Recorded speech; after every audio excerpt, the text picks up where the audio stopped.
Welcome, truth seekers and freedom lovers. This is Makia with the Freedom Articles, video number 306 on Tuesday, April 7th, 2026. And we've just heard in the last few hours that all sides, the US, Iran, and Pakistan, which help mediate, have announced that there is a 2-week ceasefire between the US and Iran on the Iran war. And it is said to include Israel and Lebanon as well, but we'll get to that. So we have this on Truth Social from Trump himself, based on the conversations with Prime Minister Shehbaz Sharif and Field Marshal Asim Munir of Pakistan. Subject to the Islamic Republic of Iran agreeing to the complete, immediate, and safe opening of the Strait of Hormuz, which they've done apparently, I agreed to suspend the bombing and attack of Iran for a period of 2 weeks. It will be a double-sided ceasefire. And basically he's saying that he's going to agree with the 10-point proposal of Iran. So it's hard to really analyze this and see this as anything else other than a capitulation of the US to Iran's demands, because these 10 points were pretty decent points for Iran. I mean, if the US agrees to them, they're going to leave Iran in a very good position. So then we also have the announcement on X from Shehbaz Sharif, the Prime Minister of Pakistan. He's saying that they're announcing a immediate ceasefire, Iran, US, and their allies, which means Israel, everywhere, including Lebanon. Although Israel has contradicted this and said that the ceasefire holds, but it doesn't include Lebanon. So we'll see what happens with that. And then we have Trump reposting the official statement of Sayed Abbas Araghchi, who is the foreign minister for Iran.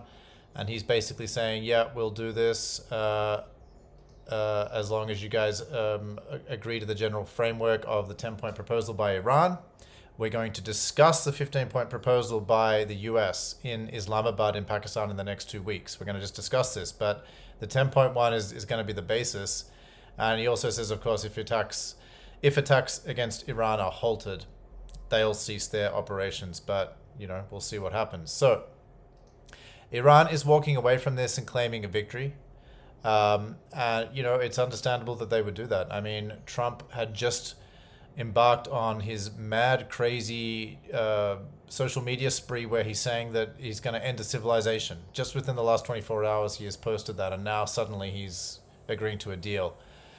So let's go over this 10-point peace plan, because these points are pretty significant. So the first one, a guarantee that Iran will not be attacked again. Number 2, a permanent end to the war, not just a ceasefire. And so this very much echoes what Russia has been pushing for a long time now with the Ukraine war. They don't want a ceasefire. They want to address the root causes of the conflict. Number 3, an end to the Israeli strikes in Lebanon and against Iranian allies. And that would include not just Hezbollah, but also the Houthis in Yemen and any paramilitary groups in Iraq. The lifting of all US sanctions on Iran. That's huge.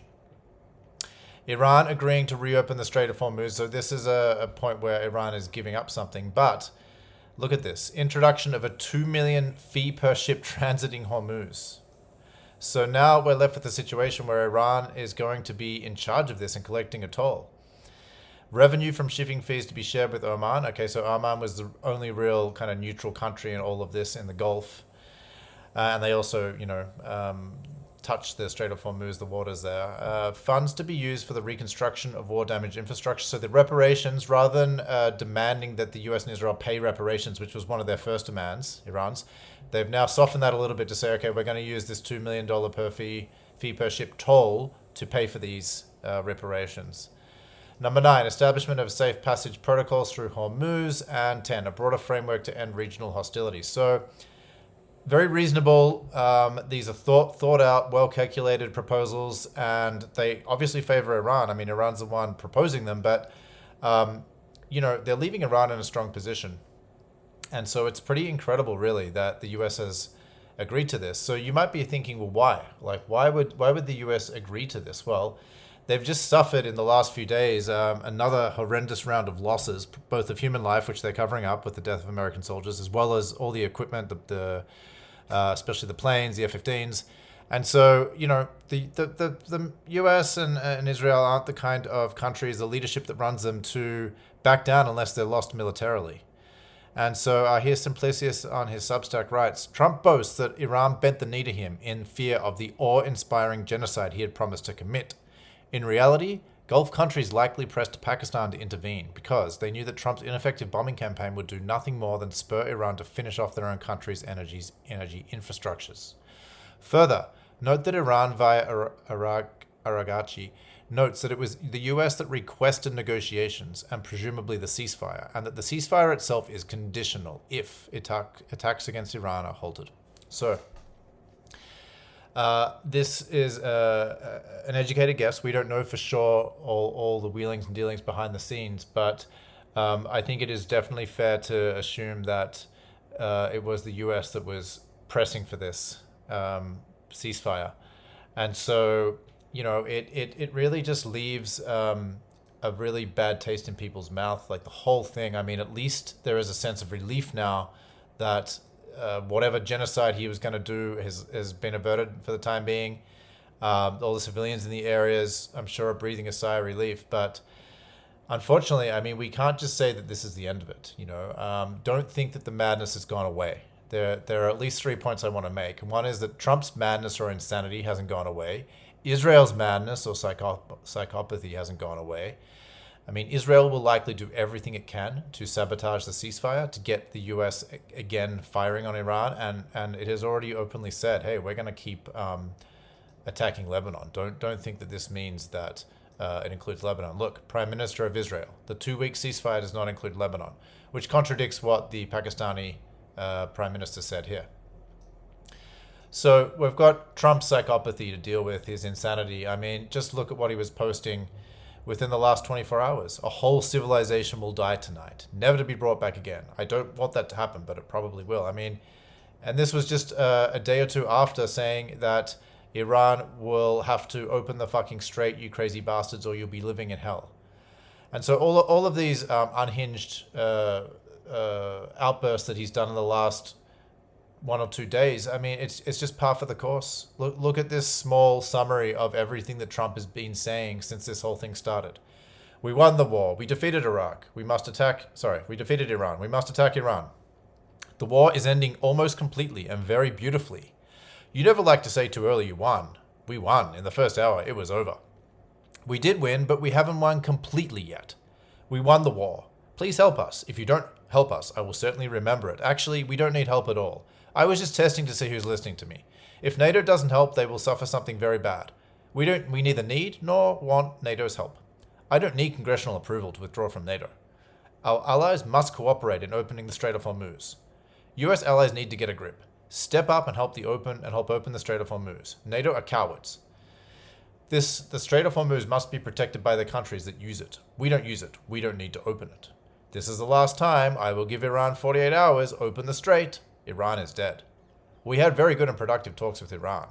We're making progress. They gave us a present, and the present arrived today, and it was a very big present worth a tremendous amount of money. Make a deal, or we'll just keep blowing them away. We don't have to be there for NATO. Open the Strait of Hormuz immediately or face devastating consequences. Then, on March 31st, Trump claimed a deal was very close and that Iran would do the right thing. We'll see what happens very soon.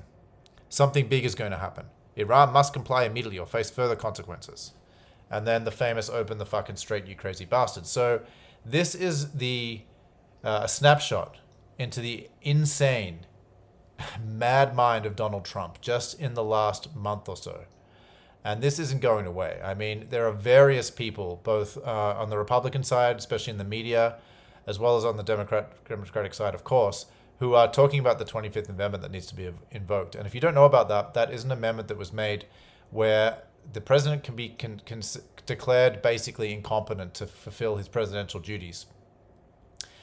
Now, the thing is that it does require the vice president and the cabinet to invoke it, and then it goes to Congress and they debate it, and it goes, the president has time to basically say, no, actually, I can fulfill my duties.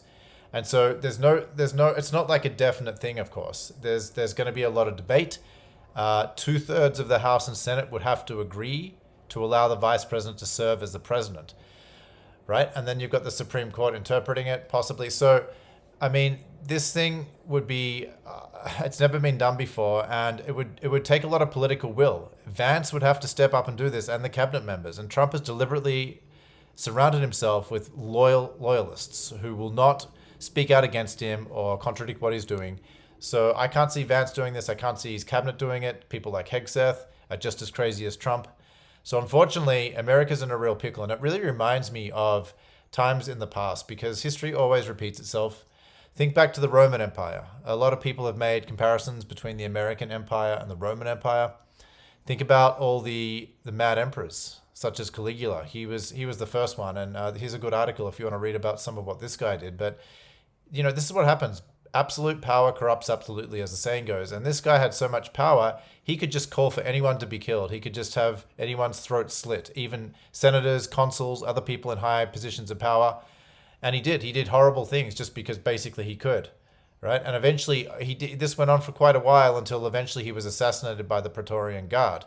And so that's kind of what happens when someone is in this position of being an emperor, a king, a tyrant, a president, and they just start acting crazy. It goes on for a while until the people around them get sick of it, and then they normally get assassinated. Very interesting parallels. So you might ask now, okay, let's say the ceasefire holds. What was the point of the war? Well, it's left Iran in a more powerful position. Iran will now charge ships to cross the Strait of Hormuz. The US failed to get regime change, seize Hog Island, eliminate the remaining 40% of Iran's ballistic missiles. It burned through a quarter of its Tomahawks, JSSMs, half its Patriot, and THAAD interceptors. So clown world stuff all in all, and it seems like people are predicting this. The war is turning Iran into a major world power. They're going to have control over the Strait of Hormuz, with at least 20% of the world's oil and gas coming from there. And this goes in line with what I've been saying for a while, which is that basically there is a calculated agenda to transfer power from the West to the East, especially to China. But Iran is now a regional power and becoming even more strong and an important part of BRICS. So whether it's like a Russia, China, Iran kind of mix, or you can put India in there as well, they're gonna be the most powerful countries going forward. And the New World Order controllers, who have no allegiance to any country, are going to be moving their headquarters and moving the center of power over to these countries. And the US is a declining superpower. It looks like the empire is coming to an end. We don't know exactly the timeline for this. I mean, it could still be quite a while, but signs are there. The writing's on the wall, as I say. And it's really an embarrassment for Trump and America, this whole fiasco.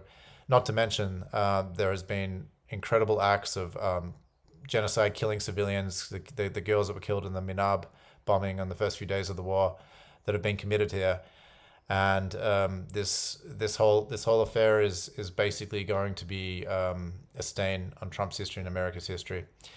We'll see what happens. We'll see whether Israel is able to sabotage this deal and whether the fighting starts back up or not. But I'm going to leave it here. As always, don't take my word for it. Do your own research. Please leave your comments, and all links are placed in the show notes below every time. If you like this video and feel that I've earned it, please like, share, subscribe, and follow. My work is on Rumble, BitChute, Odysee, Brighteon, Substack, YouTube, and thefreedomarticles.com.